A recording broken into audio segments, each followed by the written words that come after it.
model CR-V tahun 2015. Yang ini adalah enjin 2.0 punya iVTEC.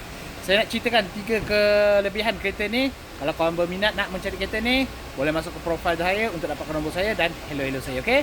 Jom saya ceritakan 3 kelebihan untuk model CR-V 2015 ni. Mari. Yang pertama, base tempat duduk yang agak tinggi. So yang ini mudah untuk orang tua. Selalunya yang sakit-sakit lutut untuk keluar dan masuk untuk model ni, sebab dia tak perlu terlampau tunduk ke bawah.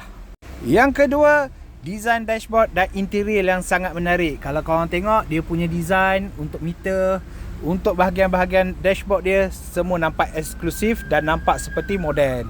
Yang ketiga, boot yang sangat besar, 1150 liter. Tak termasuk kalau kita bolehkan baringkan seat bahagian depan, kita dapat boot space yang sangat-sangat seluas.